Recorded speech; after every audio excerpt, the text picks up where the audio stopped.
ਭੰਡੋਂ ਹੋਵੈ ਦੋਸਤੀ ਭੰਡੋਂ ਚੱਲੈ ਰਾਹੋ। ਸਾਹਿਬ ਸਤਿਗੁਰੂ ਸੱਚੇ ਪਾਤਸ਼ਾਹ ਫਰਮਾਉਂਦੇ ਨੇ, ਭਾਈ ਭੰਡੋਂ ਦਾ ਅਰਥ ਵੀ ਭੰਡ ਇਸਤਰੀ ਤੋਂ ਹੀ ਅੱਗੇ ਦੋਸਤੀ ਹੁੰਦੀ ਹੈ। ਭਾਵ ਜਿੰਨਾ ਅਸੀਂ ਆਪਣੀ ਧਰਮ ਪਤਨੀ ਦੇ ਨਾਲ ਵਿਸ਼ਵਾਸ ਤੇ ਪਿਆਰ ਕਰ ਸਕਦੇ ਹਾਂ, ਹੋਰ ਦੂਸਰੇ ਨਾਲ ਨਹੀਂ। ਕਿਉਂਕਿ ਅਸੀਂ ਇਸਤਰੀ ਨੂੰ, ਪਤੀ ਸਤੀ ਨੂੰ ਇੱਕ ਦੂਸਰੇ ਦੇ ਜੀਵਨ ਸਾਥੀ ਮੰਨਦੇ ਹਾਂ। ਇਸੇ ਲਈ ਭੰਡੋਂ ਹੋਵੇ ਦੋਸਤੀ, ਭੰਡ ਇਸਤਰੀ ਤੋਂ ਹੀ ਅੱਗੇ ਪਾਏ ਦੋਸਤੀ ਮਿੱਤਰਤਾ ਬਣਦੀ ਹੈ। ਭੰਡੋਂ ਚੱਲੇ ਰਾਹੋ, ਤੇ ਭੰਡ ਇਸਤਰੀ ਤੋਂ ਹੀ ਅੱਗੇ ਜਿੰਨੇ ਸੰਸਾਰ ਦੇ ਕੋਈ ਮਰਜ਼ਾਦਾ ਨੇ, ਸੰਸਾਰ ਦੇ ਧਰਮ ਨੇ। ਰਾਹ ਦਾ ਅਰਥ ਧਰਮ ਵੀ ਹੈ। ਜਿੰਨੇ ਸਾਡੇ ਧਰਮ ਨੇ, ਜਿੰਨੇ ਰਾਹ ਨੇ ਸਾਡੇ ਸਮਾਜ ਦੇ, ਹੋਰ ਕਈ ਤਰ੍ਹਾਂ ਦੇ ਜਿਹੜੇ ਕੋਈ ਰਾਹ ਨੇ, ਉਹ ਸਾਰੇ ਇਸਤਰੀ ਦੁਆਰਾ ਹੀ ਚੱਲਦੇ ਹਨ। ਭੰਡ ਮੋਆ ਭੰਡ ਭਾਲੀਐ ਭੰਡ ਹੋਵੈ ਬੰਧਾਨ। ਸਾਹਿਬ ਸਤਿਗੁਰੂ ਸੱਚੇ ਪਾਤਸ਼ਾਹ ਫਰਮਾਉਂਦੇ ਨੇ, ਭੰਡ ਮੋਆ, ਜਦੋਂ ਭੰਡ ਇਸਤਰੀ ਚੜ੍ਹਾਈ ਕਰ ਜਾਂਦੀ ਹੈ, ਭੰਡ ਮੋਆ, ਭੰਡ ਇੱਥੇ ਪੁਲਿੰਗ ਸ਼ਬਦ ਹੀ ਗੁਰੂ ਮਹਾਰਾਜ ਨੇ ਵਰਤਿਆ। ਜਦੋਂ ਭੰਡ ਮਰ ਗਿਆ, ਭਾਵ ਇਸਤਰੀ ਮਰ ਜਾਂਦੀ ਹੈ, ਭੰਡ ਭਾਲੀ ਹੈ, ਤੇ ਫਿਰ ਅੱਗੇ ਭੰਡ ਹੋਰ ਇਸਤਰੀ ਦੀ ਭਾਲ ਕੀਤੀ ਜਾਂਦੀ ਹੈ। ਜਦੋਂ ਕਿਸੇ ਦੀ ਘਰਵਾਲੀ ਚੜ੍ਹਾਈ ਕਰ ਜਾਵੇ, ਫਿਰ ਉਹ ਹੋਰ ਅੱਗੇ ਇਸਤਰੀ ਦੀ ਭਾਲ ਕਰਦਾ ਹੈ। ਕਿਉਂਕਿ ਸਾਡੇ ਸਮਾਜ ਦੇ ਵਿੱਚ ਉਮਰ ਦਾ ਤਕਾਜ਼ਾ ਵੇਖਿਆ ਜਾਂਦਾ ਹੈ ਵੀ ਜੇ ਤਾਂ ਵੱਡੀ ਉਮਰ ਦੇ ਵਿੱਚ ਪਤੀ ਪਤਨੀ ਦਾ ਵਿਛੋੜਾ ਹੁੰਦਾ ਹੈ, ਫਿਰ ਤੇ ਚਲੋ ਟਾਈਮ ਪਾਸ ਕਰਨ ਵਾਲੀ ਗੱਲ ਹੁੰਦੀ ਹੈ। ਪਰ ਜਦੋਂ ਜਵਾਨ ਅਵਸਥਾ ਦੇ ਵਿੱਚ ਕਿਸੇ ਦੀ ਘਰਵਾਲੀ ਚੜ੍ਹਾਈ ਕਰ ਜਾਂਦੀ, ਫਿਰ ਉਹਦਾ ਹੋਰ ਵਿਆਹ ਕਰਨ ਦੇ ਲਈ ਰਿਸ਼ਤੇਦਾਰ ਉਸੇ ਵੇਲੇ ਪ੍ਰੈਸ਼ਰ ਪਾਉਣ ਲੱਗ ਜਾਂਦੇ ਨੇ। ਜਦੋਂ ਕਿਸੇ ਦੀ ਘਰਵਾਲੀ ਮਰਦੀ, ਹੋਰ ਇਸਤਰੀ ਦੀ ਭਾਲ ਹੁੰਦੀ ਹੈ ਵੀ ਇਹਦਾ ਹੋਰ ਵਿਆਹ ਕਰ ਦਿਓ, ਹਾਲੇ ਉਮਰ ਥੋੜ੍ਹੀ ਹੈ, ਇਹਨੇ ਆਪਣੀ ਜ਼ਿੰਦਗੀ ਨੂੰ ਅੱਗੇ ਬਸਰ ਕਰਨਾ ਹੈ। ਇਸ ਤਰ੍ਹਾਂ ਜਦੋਂ ਕੋਈ ਇਸਤਰੀ ਮਰ ਜਾਂਦੀ, ਹੋਰ ਇਸਤਰੀ ਦੀ ਭਾਲ ਹੁੰਦੀ ਹੈ। ਭੰਡ ਹੋਵੇ ਬੰਧਾਨ, ਤੇ ਭੰਡ ਇਸਤਰੀ ਰਾਹੀਂ ਹੀ ਬੰਧਾਨ, ਵੀ ਅੱਗੇ ਜਿਹੜੇ ਸਾਡੇ ਸਮਾਜ ਦੇ ਵਿਧਾਨ ਨੇ, ਕੋਈ ਵਿਆਹ ਕਰਨਾ ਹੈ, ਉਸ ਵੇਲੇ ਵੀ ਕਹਿੰਦੇ ਵੀ ਹੁਣ ਜਿਹੜੇ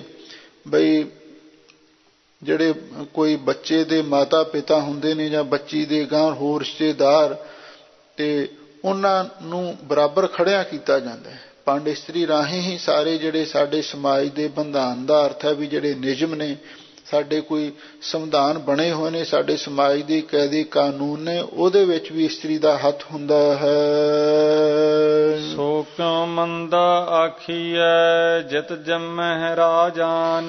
ਸਾਹਿਬ ਸਤਿਗੁਰੂ ਸੱਚੇ ਪਾਤਸ਼ਾਹ ਫਰਮਾਉਂਦੇ ਨੇ, ਮੁਕਤੀ ਗੱਲ ਵੀ ਉਸ ਇਸਤਰੀ ਨੂੰ ਕਿਉਂ ਮਾੜਾ ਆਖਿਆ ਜਾਂਦਾ ਹੈ ਵੀ ਜਿਸ ਤੋਂ ਅੱਗੇ ਰਾਜਾਨ ਦਾ ਅਰਥ ਵੀ ਰਾਜੇ ਮਹਾਰਾਜੇ ਵੀ ਜੰਮਦੇ ਨੇ। ਅੱਜ ਜਿੰਨੇ ਧਰਮੀ ਰਾਜੇ ਨੇ, ਮਹਾਰਾਜਾ ਰਣਜੀਤ ਸਿੰਘ ਦੀ ਗੱਲ ਲੈ ਲਓ, ਇਹਦੇ ਬਾਰੇ ਇਤਿਹਾਸ ਵਿੱਚ ਇਹ ਪ੍ਰਸੰਗ ਲਿਖਿਆ ਮਿਲਦਾ ਹੈ ਵੀ ਜਦੋਂ ਮਹਾਰਾਜਾ ਰਣਜੀਤ ਸਿੰਘ ਦੀ ਮਾਤਾ ਦਾ ਜਨਮ ਹੋਇਆ, ਤੇ ਜਿਹੜੇ ਉਸਦੇ ਮਾਤਾ ਪਿਤਾ ਸਨ, ਸੰਗਰੂਰ ਦੇ ਨੇੜੇ ਬਡਰੁੱਖਾ ਪਿੰਡ ਹੈ, ਉਹ ਬਡਰੁੱਖੇ ਦੀ ਮਾਤਾ ਸੀ।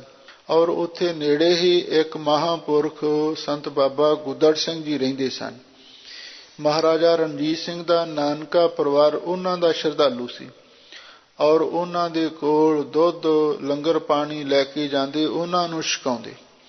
ਤੇ ਜਿਸ ਦਿਨ ਮਹਾਰਾਜਾ ਰਣਜੀਤ ਸਿੰਘ ਦੀ ਮਾਤਾ ਦਾ ਜਨਮ ਹੋਇਆ, ਤੇ ਜਿਹੜੀਆਂ ਮਾਈਆਂ ਬੀਬੀਆਂ ਸਨ, ਇਹ ਵੀ ਬੜੀ ਦਿਲਚਸਪ ਗੱਲ ਹੈ, ਜੇ ਕਿਸੇ ਦੇ ਘਰ ਦੇ ਵਿੱਚ ਲੜਕੀ ਪੈਦਾ ਹੋ ਜਾਵੇ, ਖਾਸ ਕਰਕੇ ਮਾਈਆਂ ਬੀਬੀਆਂ ਹੀ ਉਸ ਦਾ ਵਿਰੋਧ ਕਰਦੀਆਂ ਨੇ। ਹਾਲੇ ਮਰਦ ਘੱਟ ਕਰਦੇ ਨੇ, ਪਰ ਇਸਤਰੀਆਂ ਹੀ ਇਸਤਰੀ ਦਾ ਵਿਰੋਧ ਕਰਦੀਆਂ ਨੇ, ਔਰ ਇਸਤਰੀਆਂ ਤੋਂ ਹੀ ਅੱਗੇ ਭਰੂਣ ਹੱਤਿਆ ਤੇ ਲੜਕੀਆਂ ਨੂੰ ਮਾਰਨ ਦਾ ਸਿਲਸਿਲਾ ਸ਼ੁਰੂ ਹੁੰਦਾ ਹੈ। ਪਰ ਸਤਿਗੁਰੂ ਮਹਾਰਾਜ ਨੇ ਇਹਨਾਂ ਚੀਜ਼ਾਂ ਦਾ ਖੰਡਨ ਕੀਤਾ ਹੈ। ਸੋ ਕਹਿੰਦੇ ਨੇ, ਪਰਿਵਾਰ ਨੇ ਸੋਚਿਆ ਵੀ ਹੁਣ ਇਹ ਲੜਕੀ ਪੈਦਾ ਹੋ ਗਈ ਹੈ, ਇਹ ਕੋਈ ਚੰਗਾ ਕੰਮ ਨਹੀਂ ਹੋਇਆ, ਤੇ ਹੁਣ ਇਸ ਨੂੰ ਘੜੇ ਵਿੱਚ ਪਾ ਕੇ ਜਿਉਂਦੀ ਨੂੰ ਵੀ ਚਲੋ ਮਾਰਿਆ ਤਾਂ ਨਾ, ਕਿਉਂਕਿ ਕੁਛ ਧਾਰਮਿਕ ਖਿਆਲਾਂ ਦੇ ਵੀ ਸਨ ਵੀ ਕਾਹਨੂੰ ਪਾਪ ਕਰਨਾ, ਤੇ ਉਸ ਨੂੰ ਘੜੇ ਵਿੱਚ ਪਾ ਕੇ ਤੇ ਇੱਕ ਪਾਸੇ ਘਰ ਦੇ ਵਿਹੜੇ ਦੇ ਵਿੱਚ ਹੀ ਮਿੱਟੀ ਪੱਟ ਕੇ, ਧਰਤੀ ਪੱਟ ਕੇ ਹੇਠਾਂ ਦੱਬ ਦਿੱਤਾ। ਤੇ ਜਿਹੜੇ ਦੱਸਦੇ ਸੀ ਵੀ ਇਹ ਮਹਾਰਾਜਾ ਰਣਜੀਤ ਸਿੰਘ ਦਾ ਨਾਨਾ ਸੀ, ਔਰ ਉਹ ਮਹਾਂਪੁਰਖਾਂ ਦੇ ਕੋਲ ਦੁੱਧ ਤੇ ਹੋਰ ਲੰਗਰ ਲੈ ਕੇ ਗਿਆ, ਤੇ ਉਹ ਮਹਾਂਪੁਰਖ ਚਲੋ ਕਮਾਈ ਵਾਲੇ ਸਨ, ਤੇ ਉਹ ਕਹਿੰਦੇ ਵੀ ਅਸੀਂ ਤੁਹਾਡਾ ਘਰ ਦਾ ਅੱਜ ਤੋਂ ਬਾਅਦ ਅੰਨ ਪਾਣੀ ਨਹੀਂ ਛਕਾਂਗੇ। ਉਹ ਹੈਰਾਨ ਹੋਇਆ, ਕਹਿਣ ਲੱਗਾ ਮਹਾਰਾਜ ਸਾਥੋਂ ਕੀ ਪਾਪ ਹੋ ਗਿਆ? ਕਹਿੰਦੇ ਬਹੁਤ ਵੱਡਾ ਪਾਪ ਹੋਇਆ ਤੁਹਾਡੇ ਘਰ ਵਿੱਚ। ਪੁੱਛਿਆ ਤਾਂ ਉਹਨਾਂ ਦੱਸਿਆ ਬਈ ਤੁਹਾਡੇ ਘਰੇ ਇੱਕ ਲੜਕੀ ਪੈਦਾ ਹੋਈ ਹੈ ਔਰ ਉਹ ਹਾਲੇ ਜਿਉਂਦੀ ਹੈ, ਤੇ ਤੁਸੀਂ ਉਸ ਨੂੰ ਘੜੇ ਵਿੱਚ ਪਾ ਕੇ ਘਰ ਦੇ ਕੋਨੇ ਵਿੱਚ ਦੱਬਿਆ ਹੋਇਆ। ਤੁਹਾਨੂੰ ਪਤਾ ਹੈ ਉਹ ਜਿਹੜੀ ਲੜਕੀ ਹੈ ਉਹ ਇੱਕ ਮਹਾਰਾਜੇ ਦੀ ਮਾਤਾ ਹੋਣੀ ਹੈ ਔਰ ਉਹ ਮਹਾਰਾਜੇ ਦਾ ਨਾਮ ਦੁਨੀਆ ਵਿੱਚ ਚਮਕੇਗਾ, ਤੇ ਤੁਸੀਂ ਏਡਾ ਵੱਡਾ ਪਾਪ ਕੀਤਾ, ਉਸ ਲੜਕੀ ਨੂੰ ਤੁਸੀਂ ਜਿਉਂਦੀ ਘੜੀ ਵਿੱਚ ਪਾ ਕੇ ਦੱਬ ਦਿੱਤਾ।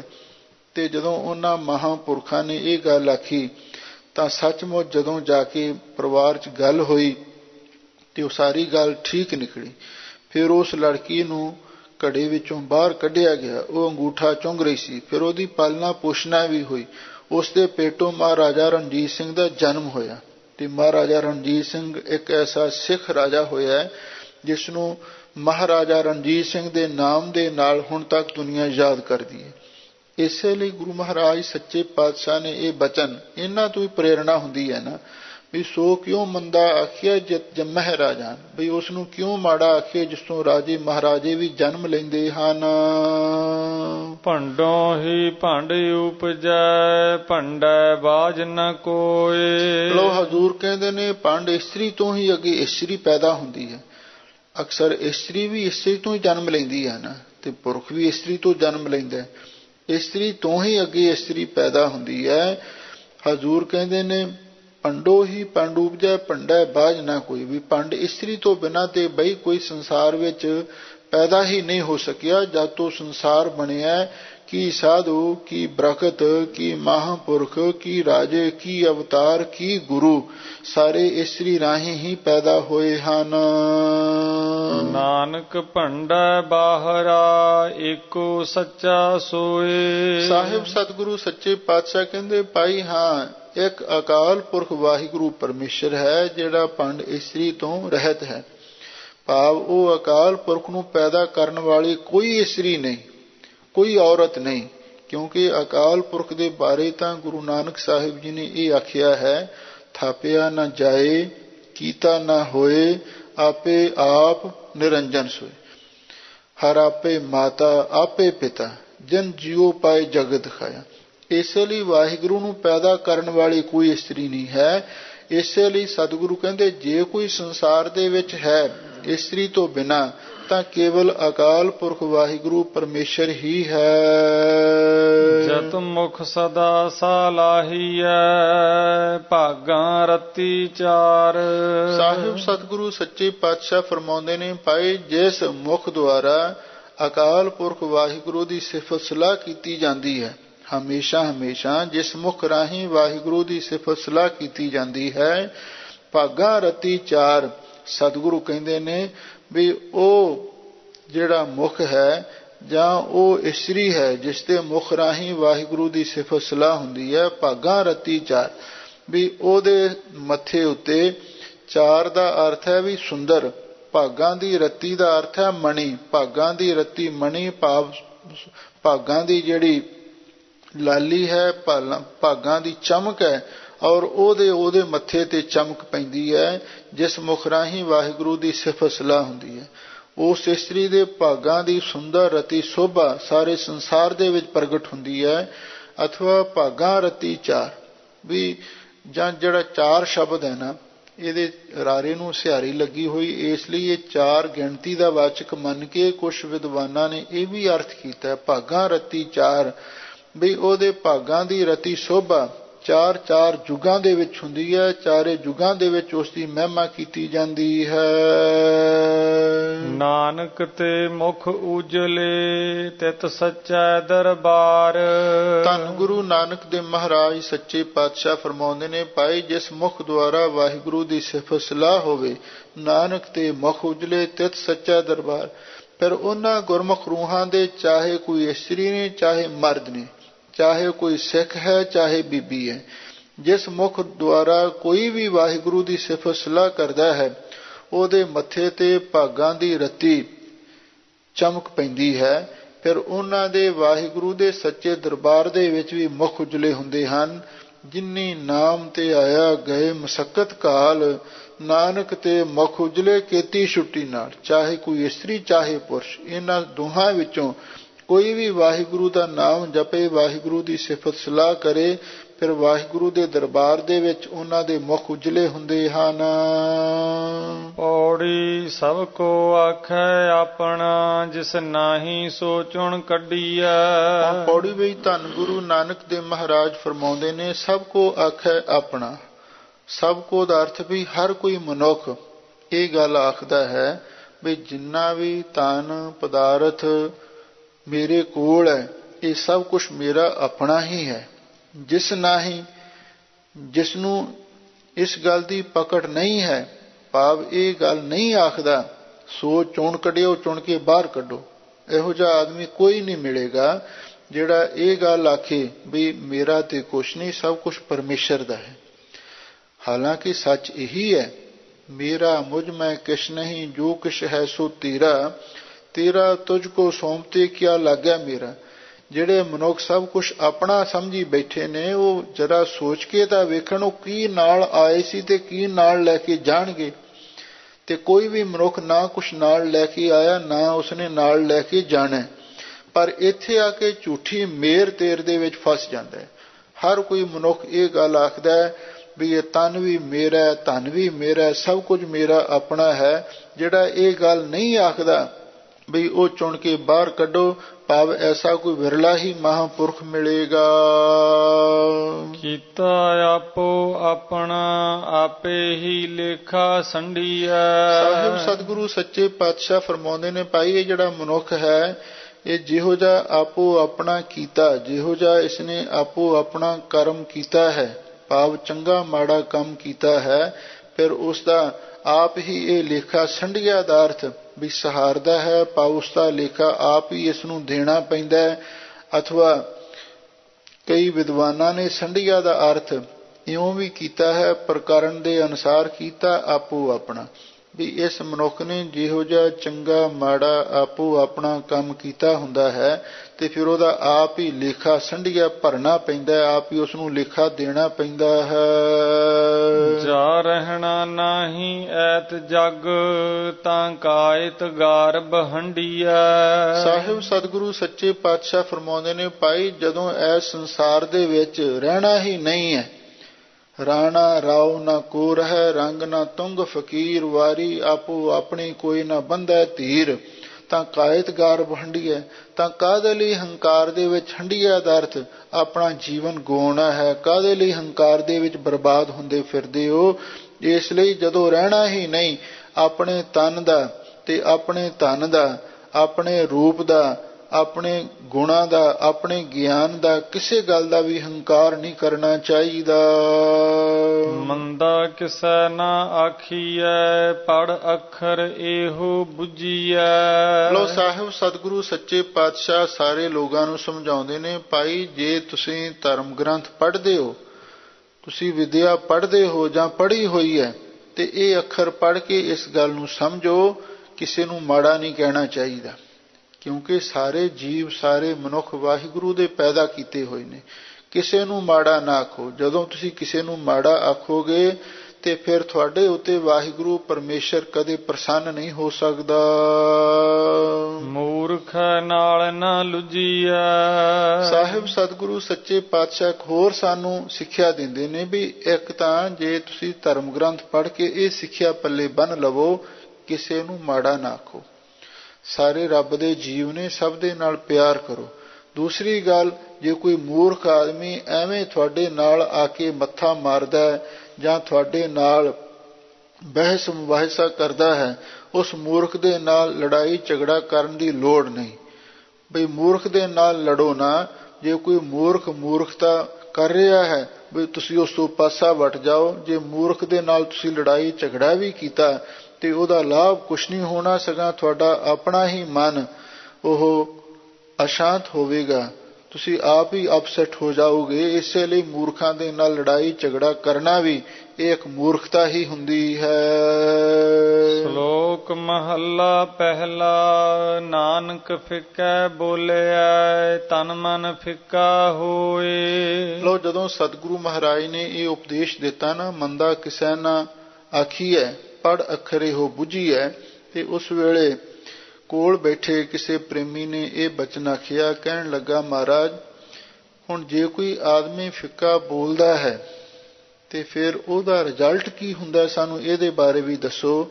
ਤਾਂ ਸਾਹਿਬ ਸਤਿਗੁਰੂ ਸੱਚੇ ਪਾਤਸ਼ਾਹ ਜਿਹੜੇ ਲੋਕ ਸੰਸਾਰ ਦੇ ਵਿੱਚ ਕਿਸੇ ਦੀ ਸ਼ਾਨ ਦੇ ਖਿਲਾਫ ਬੋਲਦੇ ਨੇ, ਜਾਂ ਕਿਸੇ ਨੂੰ ਰੁੱਖਾ ਬਚਨ ਬੋਲਦੇ ਨੇ, ਜਾਂ ਫਿੱਕਾ ਬੋਲਦੇ ਨੇ, ਉਹਨਾਂ ਦਾ ਹਸ਼ਰ ਕੀ ਹੁੰਦਾ ਹੈ ਔਰ ਉਹਨਾਂ ਦਾ ਅਸਰ ਕੀ ਹੁੰਦਾ ਹੈ, ਉਹਦੇ ਬਾਰੇ ਸਤਿਗੁਰੂ ਮਹਾਰਾਜ ਇਸ ਸ਼ਲੋਕ ਵਿੱਚ ਚਾਨਣਾ ਪਾਉਂਦੇ ਹਨ। ਨਾਨਕ ਫਿੱਕਾ ਬੋਲੇ।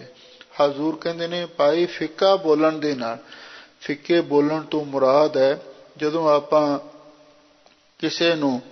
ਕਿਸੇ ਉੱਤੇ ਅਟੈਕ ਕਰਦੇ ਹਾਂ, ਕਿਸੇ ਨੂੰ ਗੁੱਸੇ ਦੇ ਵਿੱਚ ਨਫ਼ਰਤ ਦੇ ਨਾਲ ਬੁਲਾਉਂਦੇ ਹਾਂ, ਜਦੋਂ ਅਸੀਂ ਫਿੱਕਾ ਬੋਲਦੇ ਹਾਂ, ਤਨ ਮਨ ਫਿੱਕਾ ਹੋਏ, ਉਸ ਵੇਲੇ ਸਾਡਾ ਆਪਣਾ ਵੀ ਤਨ ਤੇ ਮਨ ਫਿੱਕਾ ਹੋ ਜਾਂਦਾ ਹੈ। ਜਦੋਂ ਕੋਈ ਮਨੁੱਖ ਰਸਨਾ ਤੋਂ ਮਿੱਠਾ ਬੋਲਦਾ ਹੈ, ਉਹਦੇ ਤਨ ਤੇ ਮਨ ਦੇ ਵਿੱਚ ਪਿਆਰ ਦੀ ਮਿਠਾਸ ਪੈਦਾ ਹੁੰਦੀ। ਜਦੋਂ ਅਸੀਂ ਕਿਸੇ ਨੂੰ ਫਿੱਕਾ ਬੋਲਦੇ ਹਾਂ, ਰੁੱਖਾ ਬੋਲਦੇ ਹਾਂ, ਗੁੱਸੇ ਦਾ ਬਚਨ ਬੋਲਦੇ ਹਾਂ, ਉਸ ਵੇਲੇ ਸਾਡਾ ਆਪਣਾ ਤਨ ਵੀ ਤੇ ਮਨ ਫਿੱਕਾ ਹੋ ਜਾਂਦਾ ਹੈ। ਫਿੱਕੋ ਫਿੱਕਾ ਸਦੀਐ ਫਿੱਕੇ ਫਿੱਕੀ ਸੋਏ। ਸਾਹਿਬ ਸਤਿਗੁਰੂ ਸੱਚੇ ਪਾਤਸ਼ਾਹ ਫਰਮਾਉਂਦੇ ਨੇ, ਭਾਈ ਫਿੱਕੋ ਫਿੱਕਾ ਸਦੀਆ। ਜਿਹੜਾ ਫਿੱਕਾ ਬੋਲਣ ਵਾਲਾ ਹੋਵੇ, ਜਿਹੜਾ ਨਿਰੋਲ ਫਿੱਕਾ ਬੋਲਦਾ ਹੈ, ਉਹਨੂੰ ਫਿੱਕਾ ਕਹਿ ਕੇ ਹੀ ਸੱਦਿਆ ਜਾਂਦਾ ਹੈ। ਫਿੱਕੇ ਫਿੱਕੀ ਸੋਏ। ਤੇ ਜਿਹੜਾ ਆਦਮੀ ਫਿੱਕਾ ਬੋਲਦਾ, ਉਹਦੀ ਜਿਹੜੀ ਸੋਏ ਸੋਭਾ ਵੀ ਉਹ ਵੀ ਭਾਈ ਫਿੱਕੀ ਹੁੰਦੀ ਹੈ। ਭਾਵ ਫਿੱਕਾ ਬੋਲਣ ਦੇ ਨਾਲ ਜਿੱਥੇ ਤਨ ਤੇ ਮਨ ਦੀ ਮਿਠਾਸ ਚਲੀ ਜਾਂਦੀ ਹੈ, ਉੱਥੇ ਫਿੱਕਾ ਬੋਲਣ ਵਾਲੇ ਦੀ ਸੋਭਾ ਵੀ ਫਿੱਕੀ ਹੁੰਦੀ ਹੈ। ਫਿੱਕਾ ਦਰਗਹ ਸੱਟੀਐ ਮੋਹਿ ਥੁੱਕਾਂ ਫਿੱਕੇ ਪਾਏ। ਸਾਹਿਬ ਸਤਿਗੁਰੂ ਸੱਚੇ ਪਾਤਸ਼ਾਹ ਫਰਮਾਉਂਦੇ ਨੇ, ਭਾਈ ਜਿਹੜਾ ਫਿੱਕਾ ਮਨੁੱਖ ਹੈ, ਫਿੱਕਾ ਬੋਲਣ ਵਾਲਾ ਹੈ, ਜਿਹੜਾ ਕੌੜਾ ਤੇ ਕੁਰਖਤ ਰੁੱਖਾ ਬੋਲਦਾ ਹੈ, ਉਹਨੂੰ ਪਰਮੇਸ਼ਰ ਦੀ ਦਰਗਾਹ ਦੇ ਵਿੱਚ ਵੀ ਚੁਣ ਕੇ ਬਾਹਰ ਸੁੱਟ ਦਿੱਤਾ ਜਾਂਦਾ ਹੈ। ਮੋਹਿ ਥੁੱਕਾਂ ਫਿੱਕੇ ਪਾਏ। ਜਿਹੜਾ ਫਿੱਕਾ ਬੋਲਦਾ ਹੈ ਔਰ ਉਹਦੇ ਮੂੰਹ ਉੱਤੇ ਵੀ ਥੁੱਕਾਂ ਪੈਂਦੀਆਂ ਨੇ, ਭਾਵ ਉਹਨੂੰ ਲੋਕ ਵੀ ਲਾਹਣਤਾਂ ਦਿੰਦੇ ਹਨ। ਜਦੋਂ ਕੋਈ ਆਦਮੀ ਕਿਸੇ ਨੂੰ ਗਾਲ ਕੱਢਦਾ, ਕਿਸੇ ਨੂੰ ਕੋਈ ਬੁਰਾ ਭਲਾ ਬੋਲਦਾ, ਤੇ ਫਿਰ ਲੋਕ ਉਸ ਨੂੰ ਸਾਰੇ ਲਾਹਣਤਾਂ ਦਿੰਦੇ ਨੇ। ਕਈ ਇਹੋ ਜਿਹੇ ਵੀ ਪੱਧਰ ਪੁਰਸ਼ ਹੁੰਦੇ ਨੇ ਜਿਹੜੇ ਆਪਣੇ ਮਾਤਾ ਪਿਤਾ ਨੂੰ ਵੀ ਰੁੱਖਾ ਬੋਲਦੇ ਨੇ, ਕਿਸੇ ਮਹਾਂਪੁਰਖਾਂ ਦੇ ਬਾਰੇ ਵੀ ਫਿੱਕਾ ਬੋਲਦੇ ਨੇ, ਫਿਰ ਉਹਨਾਂ ਦੇ ਮੂੰਹ ਉੱਤੇ ਥੁੱਕਾਂ ਪੈਂਦੀਆਂ ਨੇ, ਲਾਹਣਤਾਂ ਪੈਂਦੀਆਂ ਹਨ। ਫਿੱਕਾ ਮੂਰਖ ਆਖੀਐ ਪਾਣਾ ਲਹੈ ਸਜਾਏ। ਸਾਹਿਬ ਸਤਿਗੁਰੂ ਸੱਚੇ ਪਾਤਸ਼ਾਹ ਫਰਮਾਉਂਦੇ ਨੇ, ਭਾਈ ਫਿੱਕਾ ਬੋਲਣ ਵਾਲਾ ਤੇ ਮੂਰਖ ਆਖੀਦਾ। ਜਿਹੜਾ ਆਦਮੀ ਰੁੱਖਾ ਬੋਲਦਾ ਹੈ ਨਾ, ਕਹਿੰਦੇ ਸਾਰੇ ਲੋਕ ਕਹਿੰਦੇ ਮੂਰਖ ਹੈ, ਇਹਨੂੰ ਤੇ ਬੋਲਣਾ ਹੀ ਨਹੀਂ ਪੈਂਦਾ। ਤੇ ਕਈ ਲੋਕ ਫਿਰ ਉਹੋ ਜਿਹਾ ਹੀ ਨਾਂ ਰੱਖ ਲੈਂਦੇ ਨੇ, ਕਹਿੰਦੇ ਵੀ ਇਹ ਤੇ ਕੁੱਤੇ ਵਾਂਗੂ ਭੌਂਕਦਾ, ਭੌਂਕਾ ਸਾਹਿਬ ਹੀ ਹੈ। ਇਹ ਫਿੱਕਾ ਬੋਲਣ ਦੀ ਗੱਲ ਹੀ ਹੈ ਨਾ। ਇਸੇ ਲਈ ਸਤਿਗੁਰੂ ਸੱਚੇ ਪਾਤਸ਼ਾਹ ਫਰਮਾਉਂਦੇ ਨੇ, ਭਾਈ ਫਿੱਕਾ ਬੋਲਣ ਵਾਲੇ ਨੂੰ ਮੂਰਖ ਆਖਿਆ ਜਾਂਦਾ ਹੈ। ਪਾਣਾ ਲਹਿ ਸਜਾਏ। ਤੇ ਜਿਹੜਾ ਭਾਈ ਫਿਰ ਬਹੁਤਾ ਫਿੱਕਾ ਬੋਲਦਾ, ਐਸਾ ਵੀ ਸਮਾਂ ਆ ਜਾਂਦਾ ਹੈ, ਪਾਣਾ ਦਾ ਅਰਥ ਹੈ ਜੁੱਤੀਆਂ, ਫਿਰ ਜੁੱਤੀਆਂ ਦੀ ਸਜ਼ਾ ਵੀ ਉਹ ਪ੍ਰਾਪਤ ਕਰਦਾ ਹੈ। ਉਹਨੂੰ ਕਈ ਵਾਰੀ ਜੁੱਤੀਆਂ ਵੀ ਖਾਣੀਆਂ ਪੈਂਦੀਆਂ ਨੇ। ਜਿਹੜਾ ਕਿਸੇ ਦੀ ਸ਼ਾਨ ਦੇ ਖਿਲਾਫ ਬੋਲਦਾ ਹੈ, ਕਿਸੇ ਨੂੰ ਗਾਲ ਕੱਢਦਾ ਹੈ, ਫਿਰ ਕਈ ਵਾਰੀ ਉਹਨੂੰ ਛਿੱਤਰ ਵੀ ਖਾਣੇ ਪੈਂਦੇ ਹਨ। ਮਹੱਲਾ ਪਹਿਲਾ। ਅੰਦਰੋਂ ਝੂਠੇ ਪੈਜ ਬਾਹਰ ਦੁਨੀਆ ਅੰਦਰ ਫੈਲ। ਲਓ ਹੁਣ ਸਾਹਿਬ ਸਤਿਗੁਰੂ ਸੱਚੇ ਪਾਤਸ਼ਾਹ ਵੀ ਇੱਕ ਪਾਸੇ ਦੁਨੀਆ ਵਿੱਚ ਪਖੰਡੀ ਲੋਕ ਨੇ, ਤੇ ਦੂਜੇ ਪਾਸੇ ਵੀ ਜਿਹੜੇ ਅੰਦਰੋਂ ਤੇ ਬਾਹਰੋਂ ਨਿਰਮਲ ਜੀਵਨ ਵਾਲੇ ਮਹਾਂਪੁਰਖ ਨੇ, ਉਹਨਾਂ ਦੇ ਜੀਵਨ ਦੇ ਵਿੱਚ ਕੀ ਅੰਤਰ ਹੁੰਦਾ ਹੈ। ਤੇ ਸਾਹਿਬ ਸਤਿਗੁਰੂ ਸੱਚੇ ਪਾਤਸ਼ਾਹ ਅਗਲੇ ਸ਼ਲੋਕ ਦੇ ਵਿੱਚ ਬਿਆਨ ਕਰਦੇ ਹਨ, ਅੰਦਰੋਂ ਝੂਠੇ ਪੈਜ ਬਾਹਰ। ਪਖੰਡੀ ਲੋਕ ਅੰਦਰੋਂ ਤਾਂ ਝੂਠੇ ਹੁੰਦੇ ਨੇ ਤੇ ਬਾਹਰੋਂ ਪੈਜ ਆਪਣੀ ਇੱਜ਼ਤ ਬਣਾਉਣ ਦੇ ਲਈ ਤੇ ਬਾਹਰੋਂ ਉਹ ਧਰਮ ਦਾ ਬੁਰਕਾ ਪਾ ਕੇ ਸੰਤ ਬਾਬੇ ਬਣ ਕੇ ਦੁਨੀਆ ਅੰਦਰ ਫੈਲ, ਦੁਨੀਆ ਦੇ ਅੰਦਰ ਆਪਣਾ ਬਹੁਤ ਸਾਰਾ ਪਸਾਰਾ ਕਰਦੇ ਨੇ, ਆਡੰਬਰ ਰਚਦੇ ਨੇ ਤੇ ਪਖੰਡ ਖਿਲਾਰਦੇ ਹਨ। 68 ਤੀਰਥ ਜੇ ਨਾਵਹਿ ਉਤਰੈ ਨਾਹੀ ਮੈਲ। ਸਾਹਿਬ ਸਤਿਗੁਰੂ ਸੱਚੇ ਪਾਤਸ਼ਾਹ ਫਰਮਾਉਂਦੇ ਨੇ, ਇਹੋ ਜਿਹੇ ਪਖੰਡੀ ਲੋਕ ਜਿਨ੍ਹਾਂ ਦੇ ਅੰਦਰ ਤਾਂ ਝੂਠ ਹੈ, ਜਿਨ੍ਹਾਂ ਦੇ ਅੰਦਰ ਕਪਟ ਹੈ, ਜੇ ਉਹ 68 ਤੀਰਥਾਂ ਤੇ ਵੀ ਜਾ ਕੇ ਨਹਾ ਲੈਣ, ਉਤਰੈ ਨਾਹੀ ਮੈਲ, ਜਿਹੜੀ ਉਹਨਾਂ ਦੇ ਅੰਦਰ ਝੂਠ ਦੀ ਮੈਲ ਹੈ, ਪਖੰਡ ਦੀ ਮੈਲ ਹੈ, ਹਉਮੈ ਦੀ, ਪਾਪਾਂ ਦੀ, ਵਿਕਾਰਾਂ ਦੀ ਮੈਲ ਹੈ, ਉਹ ਕਦੇ ਵੀ ਨਹੀਂ ਉਤਰ ਸਕਦੀ। ਜਨ ਪਟ ਅੰਦਰ ਬਾਹਰ ਗੁੱਦੜ ਤੇ ਭਲੇ ਸੰਸਾਰ। ਲੋ ਉਹਨਾਂ ਪਖੰਡੀਆਂ ਦੇ ਮੁਕਾਬਲੇ ਤੇ ਜਿਹੜੇ ਮਹਾਂਪੁਰਖ ਨੇ, ਜਿਨ ਪਟ ਅੰਦਰ, ਜਿਨ੍ਹਾਂ ਦੇ ਅੰਦਰੋਂ ਤਾਂ ਰੇਸ਼ਮ ਵਰਗੇ ਕੂਲੇ ਨੇ, ਕੋਮਲ ਨੇ, ਜਿਨ੍ਹਾਂ ਦੇ ਹਿਰਦੇ ਰੇਸ਼ਮ ਵਾਂਗੂ ਕੂਲੇ ਵੀ ਨੇ ਤੇ ਰੇਸ਼ਮ ਨੂੰ ਪਵਿੱਤਰ ਵੀ ਮੰਨਿਆ, ਜਿਨ੍ਹਾਂ ਦੇ ਅੰਦਰੋਂ ਹਿਰਦੇ ਰੇਸ਼ਮ ਵਾਂਗੂ ਮੁਲਾਇਮ ਨੇ, ਦਇਆ ਵਾਲੇ ਨੇ ਤੇ ਪਵਿੱਤਰ ਵੀ ਹਨ, ਤੇ ਬਾਹਰੋਂ ਭਾਵੇਂ ਗੁੱਦੜ ਵੀ ਉਹ ਫਟੇ ਪੁਰਾਣੇ ਵੀ ਬਸਤਰ ਧਾਰਨ ਕਰਕੇ ਰੱਖਦੇ ਨੇ, ਤੇ ਭਲੇ ਸੰਸਾਰ ਵੀ ਉਹ ਇਹੋ ਜਿਹੇ ਮਹਾਂਪੁਰਖ ਸੰਸਾਰ ਦੇ ਵਿੱਚ ਚੰਗੇ ਨੇ, ਸ੍ਰੇਸ਼ਟ ਨੇ, ਜਿਹੜੇ ਬਾਹਰੋਂ ਤਾਂ ਚਿੱਟੇ ਚੋਲੇ ਪਾ ਪਾ ਕੇ ਬਗਲਿਆਂ ਵਾਂਗੂ ਬਣ ਕੇ ਲੋਕਾਂ ਨੂੰ ਲੁੱਟਦੇ ਸੁੱਟਦੇ ਨੇ। ਉਹਨਾਂ ਪਖੰਡੀਆਂ ਦੇ ਨਾਲੋਂ ਉਹ ਮਹਾਂਪੁਰਖ ਚੰਗੇ ਨੇ, ਜਿਨ੍ਹਾਂ ਦੇ ਅੰਦਰੋਂ ਹਿਰਦੇ ਪਵਿੱਤਰ ਨੇ ਰੇਸ਼ਮ ਵਾਂਗ, ਤੇ ਬਾਹਰੋਂ ਬੜੀ ਸਾਦਗੀ ਵਿੱਚ ਫਟੇ ਪੁਰਾਣੇ ਬਸਤਰ ਧਾਰਨ ਕਰਕੇ ਰੱਖਦੇ ਨੇ। ਐਸੇ ਮਹਾਂਪੁਰਖ ਚੰਗੇ ਨੇ, ਕਿਉਂਕਿ ਗੁਰੂ ਨਾਨਕ ਦੇ ਘਰ ਦੇ ਵਿੱਚ ਸਾਦਗੀ ਨੂੰ ਤੇ ਗਰੀਬੀ ਨੂੰ ਹੀ ਪ੍ਰਵਾਨ ਕੀਤਾ ਹੈ। ਇਸੇ ਲਈ ਸਤਿਗੁਰੂ ਕਹਿੰਦੇ ਨੇ ਵੀ ਉਹਨਾਂ ਪਖੰਡੀਆਂ ਦੇ ਨਾਲੋਂ ਉਹ ਮਹਾਂਪੁਰਖ ਚੰਗੇ ਨੇ, ਜਿਹੜੇ ਬਾਹਰੋਂ ਵੀ ਉਹ ਗੋਦੜੀਆਂ ਪਾਉਂਦੇ ਨੇ ਜਾਂ ਖੱਦਰ ਦੇ ਕੱਪੜੇ ਪਾ ਕੇ ਤੇ ਸਾਦਗੀ ਵਿੱਚ ਜੀਵਨ ਬਸਰ ਕਰਦੇ ਹਨ। ਤਨ ਨੇਹੋਂ ਲੱਗਾ ਰੱਬ ਸੇਤੀ ਦੇਖਣੇ ਵਿਚਾਰ। ਸਾਹਿਬ ਸਤਿਗੁਰੂ ਸੱਚੇ ਪਾਤਸ਼ਾਹ ਫਰਮਾਉਂਦੇ ਨੇ, ਭਾਈ ਉਹਨਾਂ ਮਹਾਂਪੁਰਖਾਂ ਦਾ ਰੱਬ ਦੇ ਨਾਲ ਨੇਹੋਂ ਲੱਗਾ, ਪ੍ਰੇਮ ਲੱਗਿਆ ਹੋਇਆ, ਉਹਨਾਂ ਮਹਾਂਪੁਰਖਾਂ ਦਾ ਵਾਹਿਗੁਰੂ ਦੇ ਨਾਲ ਪਿਆਰ ਲੱਗਿਆ ਹੋਇਆ ਹੁੰਦਾ। ਦੇਖਣੇ ਵਿਚਾਰ, ਤੇ ਉਹਨਾਂ ਦੀ ਕੇਵਲ ਵਾਹਿਗੁਰੂ ਦੇ ਦੇਖਣ ਦੇ ਵਿੱਚ ਹੀ, ਭਾਵ ਵਾਹਿਗੁਰੂ ਦੇ ਦਰਸ਼ਨ ਕਰਨ ਦੀ ਵਿਚਾਰ ਦੇ ਵਿੱਚ ਹੀ ਉਹ ਹਮੇਸ਼ਾ ਲਈ ਮਸਤ ਹੋਏ ਰਹਿੰਦੇ ਹਨ। ਰੰਗ ਹੱਸੈ ਹੈ ਰੰਗ ਰੋਵੈ ਚੁੱਪ ਭੀ ਕਰ ਜਾਹੇ। ਸਾਹਿਬ ਸਤਿਗੁਰੂ ਸੱਚੇ ਪਾਤਸ਼ਾਹ ਫਰਮਾਉਂਦੇ ਨੇ, ਭਾਈ ਜਿਹੜੇ ਇਹੋ ਜਿਹੇ ਮਹਾਂਪੁਰਖ ਨੇ, ਉਹ ਰੱਬੀ ਰੰਗ ਦੇ ਵਿੱਚ ਕਦੇ ਹੱਸਦੇ ਵੀ ਹਨ ਤੇ ਕਦੇ ਰੋਂਦੇ ਵੀ ਹਨ। ਹੱਸਦੇ ਕਦੋਂ ਨੇ? ਹੱਸਦੇ ਉਦੋਂ ਨੇ ਜਦੋਂ ਵਾਹਿਗੁਰੂ ਦੀ ਉਹਨਾਂ ਤੇ ਕਿਰਪਾ ਹੁੰਦੀ ਹੈ। ਨਾਨਕ ਭਗਤਾਂ ਸਦਾ ਵਿਗਾਸ ਸੁਣਿਆ ਦੁਖ ਪਾਪ ਕਾ ਨਾਸ। ਆਨੰਦ ਆਨੰਦ ਸਭ ਕੋ ਕਹੈ ਆਨੰਦ ਗੁਰੂ ਤੇ ਜਾਣਿਆ।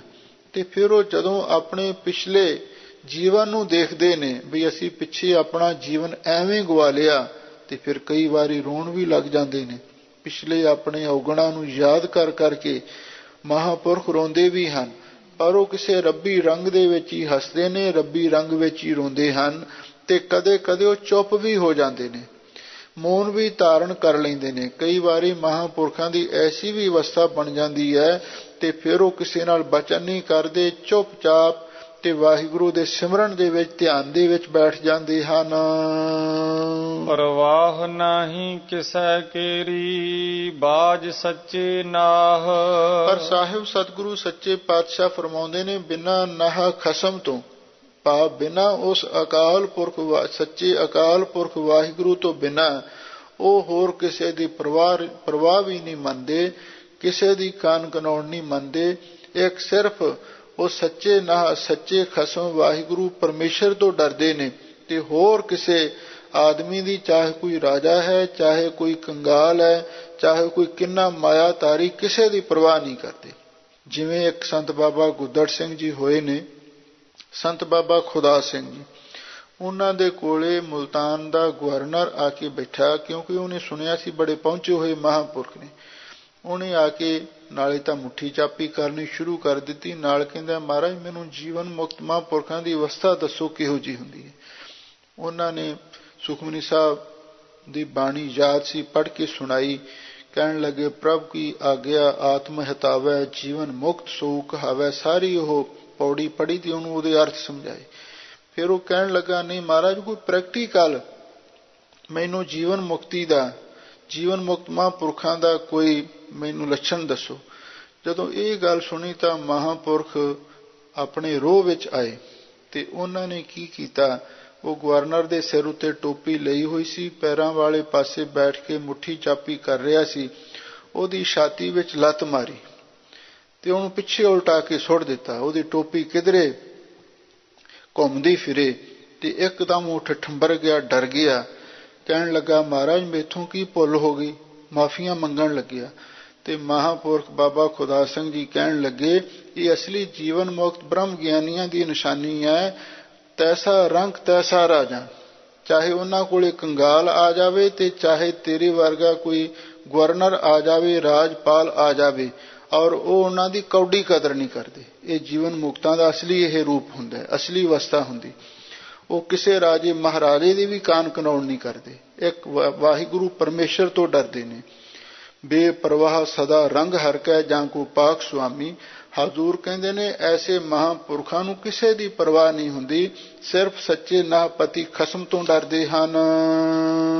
ਦਰ ਵਾਟ ਉੱਪਰ ਖਰਚ ਮੰਗਾ, ਜਬੈ ਦੇ ਤਾਂ ਖਾਹੇ। ਸਾਹਿਬ ਸਤਿਗੁਰੂ ਸੱਚੇ ਪਾਤਸ਼ਾਹ ਉਹ ਮਹਾਂਪੁਰਖ ਵਾਹਿਗੁਰੂ ਦੀ ਭਗਤੀ ਦੀ ਵਾਟ ਤੇ ਚੱਲਣ ਵਾਸਤੇ, ਭਗਤੀ ਦੇ ਮਾਰਗ ਤੇ ਚੱਲਣ ਵਾਸਤੇ ਵਾਹਿਗੁਰੂ ਦੇ ਦਰ ਤੋਂ ਖਰਚ ਮੰਗਦੇ ਨੇ।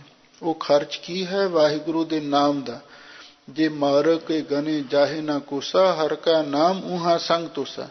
ਉਹ ਮਹਾਂਪੁਰਖ ਵਾਹਿਗੁਰੂ ਦੀ ਭਗਤੀ ਦੇ ਮਾਰਗ ਤੇ ਚੱਲਣ ਵਾਸਤੇ ਵਾਹਿਗੁਰੂ ਦੇ ਦਰ ਤੋਂ ਨਾਮ ਦਾ ਖਰਚ ਮੰਗਦੇ ਨੇ, ਸਿਮਰਨ ਦਾ ਖਰਚ ਮੰਗਦੇ ਨੇ। ਜਬੈ ਦੇ, ਜਦੋਂ ਵਾਹਿਗੁਰੂ ਉਹਨਾਂ ਨੂੰ ਦੇ ਦਿੰਦਾ ਤਾਂ ਖਾਹੇ, ਫਿਰ ਉਹ ਉਸ ਨੂੰ ਖਾਂਦੇ ਨੇ, ਭਾਵ ਨਾਮ ਪਦਾਰਥ ਨੂੰ, ਨਾਮ ਤੋਸੇ ਨੂੰ ਖਾਂਦੇ ਨੇ। ਜਿਵੇਂ ਸਤਿਗੁਰੂ ਮਹਾਰਾਜ ਨੇ ਪਿੱਛੇ ਆਸਾ ਰਾਗ ਦੇ ਵਿੱਚ ਉਹ ਸ਼ਬਦ ਆਉਂਦਾ ਹੈ, ਸਾਚੇ ਨਾਮ ਕੀ ਲਾਗੈ ਭੂਖ, ਉਤ ਭੂਖੈ ਖਾਏ ਚਲੀਏ ਹੈ ਦੁੱਖ। ਵੀ ਜਿਨ੍ਹਾਂ ਨੂੰ ਸੱਚੇ ਨਾਮ ਦੀ ਭੁੱਖ ਲੱਗਦੀ ਹੈ ਉਹ ਵਾਹਿਗੁਰੂ ਦੇ ਕੋਲੋਂ ਸੱਚੇ ਨਾਮ ਦੀ ਭਿਖਿਆ ਮੰਗਦੇ ਨੇ, ਤੇ ਵਾਹਿਗੁਰੂ ਉਹਨਾਂ ਨੂੰ ਜਦੋਂ ਦਿੰਦਾ ਹੈ ਫਿਰ ਉਹ ਖੁਸ਼ ਹੋ ਕੇ ਖਾਂਦੇ ਨੇ, ਭਾਵ ਵਾਹਿਗੁਰੂ ਦਾ ਨਾਮ ਜਪਦੇ ਨੇ। ਤੇ ਮੁੰਦਾਵਨੀ ਵਿੱਚ ਵੀ ਗੁਰੂ ਮਹਾਰਾਜ ਨੇ ਇਹੀ ਸਿਧਾਂਤ ਪ੍ਰਗਟਾਇਆ ਹੈ, ਥਾਲੇ ਵਿੱਚ ਤਿੰਨ ਵਸਤੂ ਪਈਓ, ਸਤ ਸੰਤੋਖ ਵਿਚਾਰੋ, ਅੰਮ੍ਰਿਤ ਨਾਮ ਠਾकुर का पयो। नाम ही असली भोजन है। ਅੰਮ੍ਰਿਤ ਨਾਮ ਠਾकुर का पयो, जिसका सबस आधारो। ਜੇ ਕੋ ਖਾਵੈ ਜੇ ਕੋ ਪੁੰਚੈ, ਜਿਹੜਾ ਉਸ ਨੂੰ ਖਾਂਦਾ ਹੈ ਤੇ ਜਿਹੜਾ ਉਸ ਨੂੰ ਪੁੰਚੈ ਦਾ ਅਰਥ ਹਜ਼ਮ ਕਰ ਲੈਂਦਾ। ਜੇ ਕੋ ਖਾਵੈ ਜੇ ਕੋ ਪੁੰਚੈ ਤਿਸਕਾ ਹੋਇ ਉਧਾਰੋ, ਫਿਰ ਉਹਦਾ ਉਧਾਰ ਹੋ ਜਾਂਦਾ। ਇਸੇ ਲਈ ਵਾਹਿਗੁਰੂ ਦੇ ਪਿਆਰੇ ਵਾਹਿਗੁਰੂ ਦੇ ਦਰ ਤੋਂ ਵੀ ਭਗਤੀ ਦੇ ਮਾਰਗ ਤੇ ਚੱਲਣ ਵਾਸਤੇ ਨਾਮ ਦਾ ਖਰਚ ਮੰਗਦੇ ਨੇ, ਤੇ ਜਦੋਂ ਨਾਮ ਮਿਲ ਜਾਂਦਾ ਫਿਰ ਉਹ ਉਸ ਨੂੰ ਖਾਂਦੇ ਨੇ ਤੇ ਪ੍ਰਸੰਨ ਹੁੰਦੇ ਹਨ। ਦੀਬਾਨ ਏਕੋ ਕਲਮ ਏਕਾ, ਹਮਾ ਤੁਮਾ ਮੇਲ।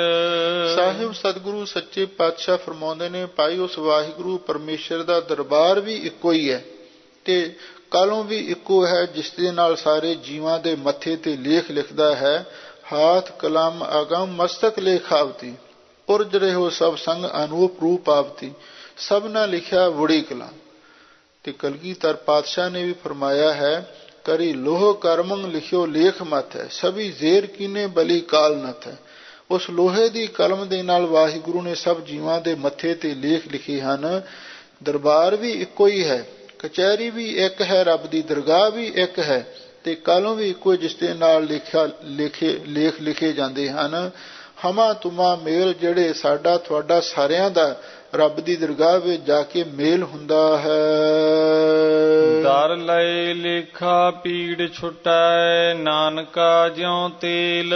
ਸਾਹਿਬ ਸਤਿਗੁਰੂ ਸੱਚੇ ਪਾਤਸ਼ਾਹ ਫਰਮਾਉਂਦੇ ਨੇ, ਦਰ ਲਏ ਲੇਖਾ ਪੀੜ ਛੁਟੈ, ਨਾਨਕਾ ਜਿਉ ਤੇਲ। ਜਦੋਂ ਪਾਪੀ ਜੀਵਾਂ ਦੇ ਕੋਲੋਂ ਪਰਮੇਸ਼ਰ ਦੀ ਦਰਗਾਹ ਦੇ ਵਿੱਚ ਲੇਖਾ ਲਿਆ ਜਾਂਦਾ ਹੈ, ਵੀ ਦਰ ਦਾ ਅਰਥ ਦਰਗਾਹ ਦੇ ਵਿੱਚ, ਜਦੋਂ ਰੱਬੀ ਦਰਗਾਹ ਦੇ ਵਿੱਚ ਪਾਪੀਆਂ ਦੇ ਕੋਲੋਂ ਪਾਪ ਕਰਮਾਂ ਦਾ ਲੇਖਾ ਲਿਆ ਜਾਂਦਾ ਹੈ, ਪੀੜ ਛੁਟੈ, ਤੇ ਫਿਰ ਕਹਿੰਦੇ ਨੇ ਉਹਨਾਂ ਨੂੰ ਕੋਲੂ ਵਿੱਚ ਜਾਂ ਘਲਾੜੀ ਵਿੱਚ ਪੀੜ ਕੇ ਸੁੱਟ ਦਿੱਤਾ ਜਾਂਦਾ। ਇਹ ਉਹਨਾਂ ਨੂੰ ਸਜ਼ਾ ਮਿਲਦੀ ਹੈ। ਉਹ ਕਿਵੇਂ? ਗਾਂ ਗੁਰੂ ਮਹਾਰਾਜ ਨੇ ਉਦਾਹਰਣ ਦਿੱਤੀ ਹੈ, ਨਾਨਕਾ ਜਿਉਂ ਤੇਲ।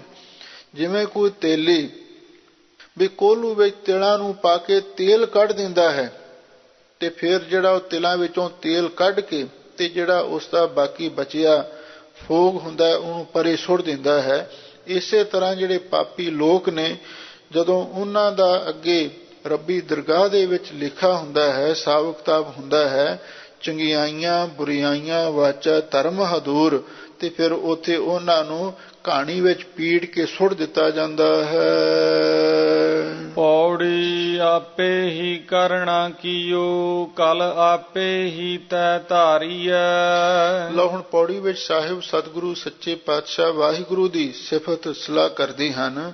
ਆਪੇ ਹੀ ਕਰਨਾ ਕੀਓ, ਉਸ ਅਕਾਲ ਪੁਰਖ ਵਾਹਿਗੁਰੂ ਨੇ ਆਪ ਹੀ ਇਹ ਕਰਨਾ ਸੰਸਾਰ ਨੂੰ ਪੈਦਾ ਕੀਤਾ ਹੈ। ਕਲ ਆਪੇ ਹੀ ਤੈ ਧਾਰੀਐ, ਤੇ ਵਾਹਿਗੁਰੂ ਪਰਮੇਸ਼ਰ ਨੇ ਆਪ ਹੀ ਸੰਸਾਰ ਦੇ ਵਿੱਚ ਆਪਣੀ ਕੁਦਰਤ ਦੀ ਕਲਾ ਸ਼ਕਤੀ ਨੂੰ ਧਾਰਨ ਕੀਤਾ ਹੈ। ਦੇਖੈ ਕੀਤਾ ਆਪਣਾ, ਧਰ ਕੱਚੀ ਪੱਕੀ ਸਾਰੀਐ। ਤੇ ਫਿਰ ਉਹ ਅਕਾਲ ਪੁਰਖ ਵਾਹਿਗੁਰੂ ਆਪਣਾ ਪੈਦਾ ਕੀਤਾ ਹੋਇਆ ਸੰਸਾਰ ਆਪ ਹੀ ਦੇਖਿਆ ਹੈ, ਦੇਖ ਰਿਹਾ ਹੈ। ਦੇਖਿਆ ਕੀਤਾ ਆਪਣਾ, ਉਹ ਵਾਹਿਗੁਰੂ ਆਪਣੇ ਪੈਦਾ ਕੀਤੇ ਹੋਏ ਸੰਸਾਰ ਨੂੰ ਆਪ ਹੀ ਦੇਖ ਰਿਹਾ ਹੈ। ਕਿਵੇਂ ਦੇਖ ਰਿਹਾ ਹੈ? ਧਰ ਕੱਚੀ ਪੱਕੀ ਸਾਰੀ ਹੈ। ਜਿਵੇਂ ਕੋਈ ਸ਼ਤਰੰਜ ਦੀ ਖੇਡ ਖੇਡਣ ਵਾਲਾ ਖਿਡਾਰੀ, ਉਹ ਜਿਹੜੀਆਂ ਸ਼ਤਰੰਜ ਦੇ ਵਿੱਚ ਨਰਦਾਂ ਪਈਆਂ ਹੁੰਦੀਆਂ ਨੇ, ਸਾਰੀ ਦਾ ਅਰਥ ਹੁੰਦਾ ਨਰਦ, ਵੀ ਉਹ ਕੱਚੀਆਂ ਪੱਕੀਆਂ ਨਰਦਾਂ ਨੂੰ ਵਿੱਚ ਵੇਖਦਾ ਹੈ ਵੀ ਮੇਰੀਆਂ ਕਿੰਨੀਆਂ ਨਰਦਾਂ ਕੱਚੀਆਂ ਨੇ, ਕਿੰਨੀਆਂ ਪੱਕ ਗਈਆਂ ਨੇ। ਜਿਵੇਂ ਉਹ ਸ਼ਤਰੰਜ ਦਾ ਖਿਡਾਰੀ ਉਹ ਕੱਚੀਆਂ ਪੱਕੀਆਂ ਨਰਦਾਂ ਨੂੰ ਬੜੇ ਧਿਆਨ ਦੇ ਨਾਲ ਵੇਖਦਾ ਹੈ, ਇਸੇ ਤਰ੍ਹਾਂ ਵਾਹਿਗੁਰੂ ਪਰਮੇਸ਼ਰ ਆਪਣੇ ਬਣਾਏ ਸੰਸਾਰ ਨੂੰ ਵੇਖਦਾ ਹੈ। ਕੱਚੀ ਨਰਦ ਵਾਂਗੂ ਮਨਮੁਖ ਨੇ ਤੇ ਪੱਕੀ ਨਰਦ ਵਾਂਗੂ ਗੁਰਮੁਖ ਨੇ, ਉਹਨਾਂ ਸਾਰਿਆਂ ਦੀ ਵਾਹਿਗੁਰੂ ਦੇਖਭਾਲ ਕਰਦਾ ਹੈ। ਜੋ ਆਇਆ ਸੋ ਚੱਲ ਸੀ, ਸਭ ਕੋਈ ਆਈ ਵਾਰੀ ਹੈ। ਲੋ ਹਜ਼ੂਰ ਕਹਿੰਦੇ ਨੇ ਭਾਈ ਜੋ ਵੀ ਸੰਸਾਰ ਦੇ ਵਿੱਚ ਆਇਆ ਹੈ ਉਹ ਚੱਲ ਸੀ, ਉਹ ਚਲਿਆ ਜਾਵੇਗਾ। ਸਭ ਕੋਈ ਆਈ ਵਾਰੀ ਹੈ, ਹਰ ਕਿਸੇ ਨੂੰ ਜਾਣਾ ਹੀ ਪੈਂਦਾ ਹੈ। ਆਈ ਵਾਰੀ ਹੈ, ਜਦੋਂ ਵਾਰੀ ਆ ਜਾਂਦੀ ਹੈ। ਵਾਰੀ ਆਪੋ ਆਪਣੀ ਕੋਈ ਨਾ ਬੰਧੈ ਤੀਰ, ਜਦੋਂ ਵਾਰੀ ਆ ਜਾਂਦੀ ਹੈ ਤੇ ਸਤਿਗੁਰੂ ਕਹਿੰਦੇ ਨੇ ਫਿਰ ਸਭ ਕਿਸੇ ਨੂੰ ਜਾਣਾ ਹੀ ਪੈਂਦਾ ਹੈ। ਰਾਣਾ ਰਾਉ ਨਾ ਕੋਰ ਹੈ, ਰੰਗ ਨਾ ਤੁੰਗ ਫਕੀਰ, ਵਾਰੀ ਆਪੋ ਆਪਣੀ ਕੋਈ ਨਾ ਬੰਧੈ ਧੀਰ। ਜਿਸ ਕੇ ਜੀ ਪ੍ਰਾਣ ਹੈ, ਕਿਉ ਸਾਹਿਬ ਮਨਹੁ ਵਿਸਾਰੀਐ। ਸਾਹਿਬ ਸਤਿਗੁਰੂ ਸੱਚੇ ਪਾਤਸ਼ਾਹ ਫਰਮਾਉਂਦੇ ਨੇ ਭਾਈ ਜਿਸ ਦੇ ਜੀ ਤੇ ਪ੍ਰਾਣ ਸਾਨੂੰ ਬਖਸ਼ੇ ਹੋਏ ਨੇ, ਜਿੰਦ ਜਾਨ ਤੇ ਪ੍ਰਾਣਾਂ ਦਾ ਦਾਤਾ ਅਕਾਲ ਪੁਰਖ ਹੈ, ਉਹਨੂੰ ਕਿਉਂ ਆਪਣੇ ਮਨ ਤੋਂ ਵਿਸਾਰਦੇ ਹੋ? ਕਦੇ ਵੀ ਉਹਨੂੰ ਭੁਲਾਉਣਾ ਨਹੀਂ ਚਾਹੀਦਾ। ਆਪਣ ਹੱਥੀਂ ਆਪਣਾ ਆਪੇ ਹੀ ਕਾਜ ਸਵਾਰੀਐ। ਲੋ ਅਖੀਰ ਤੇ ਸਤਿਗੁਰੂ ਮਹਾਰਾਜ ਸੱਚੇ ਪਾਤਸ਼ਾਹ ਸਾਨੂੰ ਇੱਕ ਇਹ ਸਿੱਖਿਆ ਬਖਸ਼ਿਸ਼ ਕਰਦੇ ਨੇ, ਗੁਰਮੁਖੋ ਤੁਸੀਂ ਕਿਸੇ ਤੇ ਨਿਰਭਰ ਨਾ ਹੋਵੋ, ਕਿਸੇ ਦੀ ਟੇਕ ਨਾ ਰੱਖੋ, ਆਪਣੇ ਹੱਥੀਂ ਆਪਣਾ ਕੰਮ ਆਪੇ ਹੀ ਕਾਜ ਸਵਾਰੀ ਹੈ। ਆਪਣਾ ਹੱਥੀ ਆਪਣਾ, ਆਪਣੇ ਹੱਥੀਂ ਜਿਹੜਾ ਆਪਣਾ ਤੁਹਾਡਾ ਕੰਮ ਹੈ ਆਪ ਹੀ ਉਸ ਨੂੰ ਸਵਾਰਨਾ ਚਾਹੀਦਾ। ਇਹਦਾ ਮਤਲਬ ਇਹ ਹੈ ਤੁਸੀਂ ਦੁਨਿਆਵੀ ਤੌਰ ਤੇ ਵੀ ਜਿਹੜਾ ਕੋਈ ਆਪ ਕੰਮ ਕਰਨਾ ਹੋਵੇ ਉਹਨੂੰ ਆਪਣੇ ਹੱਥੀਂ ਕਰੋ ਤੇ ਤੁਹਾਡੇ ਮਨ ਨੂੰ ਤਸੱਲੀ ਹੋਵੇਗੀ। ਜਦੋਂ ਕਿਸੇ ਤੋਂ ਕਰਵਾਓਗੇ ਤੇ ਫਿਰ ਕਈ ਵਾਰੀ ਉਹ ਅਗਲਾ ਕੰਮ ਠੀਕ ਨਹੀਂ ਕਰਦਾ, ਸਾਡੇ ਪਸੰਦ ਨਹੀਂ ਆਉਂਦਾ। ਤੇ ਦੂਸਰੀ ਗੱਲ ਇਹ ਵੀ ਹੈ, ਗੁਰੂ ਮਹਾਰਾਜ ਸਾਨੂੰ ਇਹ ਕਹਿੰਦੇ ਨੇ ਬਈ ਤੁਸੀਂ ਆਪ ਕੰਮ ਕਰੋ, ਆਪ ਆਲਸੀ ਨਾ ਹੋਵੋ। ਕੋਈ ਲੰਗਰ ਪਾਣੀ ਵੀ ਤਿਆਰ ਕਰਨਾ ਉਹ ਵੀ ਆਪ ਸਿੱਖੋ, ਕੋਈ ਸੇਵਾ ਕਰਨੀ ਉਹ ਵੀ ਆਪ ਸਿੱਖੋ, ਕਿਰਤ ਕਰਨੀ ਉਹ ਵੀ ਆਪ ਸਿੱਖੋ। ਤੇ ਇਸੇ ਤਰ੍ਹਾਂ ਜਿਹੜਾ ਧਰਮ ਦਾ ਕੰਮ ਹੈ, ਸੇਵਾ ਹੈ, ਸਿਮਰਨ ਹੈ, ਬਾਣੀ ਪੜ੍ਹਨੀ ਹੈ, ਕੀਰਤਨ ਕਰਨਾ ਹੈ, ਕਥਾ ਕਰਨੀ ਹੈ, ਤੇ ਜਾਂ ਪਰਲੋਕ ਨੂੰ ਸਵਾਰਨਾ, ਆਪਣ ਹੱਥੀਂ ਆਪਣਾ ਆਪੇ ਹੀ ਕਾਜ ਸਵਾਰੀਏ। ਆਪਣੇ ਹੱਥੀਂ ਆਪਣਾ ਕੰਮ ਆਪ ਹੀ ਸਾਨੂੰ ਸਵਾਰਨਾ ਚਾਹੀਦਾ, ਕਿਸੇ ਦੇ ਉੱਤੇ ਨਹੀਂ ਸਾਨੂੰ ਟੇਕ ਰੱਖਣੀ ਚਾਹੀਦੀ। ਲੋਕ ਸੁਖੀ ਪਰਲੋਕ ਸੁਹੇਲਾ ਬਣਾਉਣ ਦਾ ਇਹ ਆਪਣਾ ਖਾਸ ਕੰਮ ਵੀ ਸਾਨੂੰ ਆਪ ਹੀ ਆਪਣੇ ਸਾਧਨਾ ਰਾਹੀਂ ਆਪਣੇ ਹੱਥਾਂ ਦੇ ਨਾਲ ਹੀ ਸਵਾਰਨਾ ਚਾਹੀਦਾ ਹੈ। ਇਹ ਐਸਾ ਪਾਵਨ ਪਵਿੱਤਰ ਉਪਦੇਸ਼ ਸਤਿਗੁਰੂ ਨੇ ਸਾਨੂੰ ਬਖਸ਼ਿਸ਼ ਕੀਤਾ ਹੈ ਤੇ ਆਪਾਂ ਇਸ ਨੂੰ ਸੁਣਿਆ, ਇਹਨੂੰ ਆਪਣੇ ਮਨ ਵਿੱਚ ਵਸਾਈਏ, ਇਹਦੇ ਨਾਲ ਸਾਡੇ ਜੀਵਨ ਦੀ ਸਫਲਤਾ ਹੋਵੇਗੀ। ਸੋ ਸਭ ਸੰਗਤਾਂ ਦਾ ਹਾਰਦਿਕ ਧੰਨਵਾਦ। ਹੋਈਆਂ ਭੁੱਲਾਂ ਚੁੱਕਾਂ ਲਈ ਖਿਮਾ ਕਰਨਾ। ਜਿਸ ਕੇ ਜੀ ਪ੍ਰਾਣ ਹੈ, ਕਿਉ ਸਾਹਿਬ ਮਨਹੁ ਵਿਸਾਰੀਐ। ਆਪਣ ਹੱਥੀਂ ਆਪਣਾ ਆਪੇ ਹੀ ਕਾਜ ਸਵਾਰੀਐ। ਵਾਹਿਗੁਰੂ ਜੀ ਕਾ ਖਾਲਸਾ, ਵਾਹਿਗੁਰੂ ਜੀ ਕੀ ਫਤਿਹ।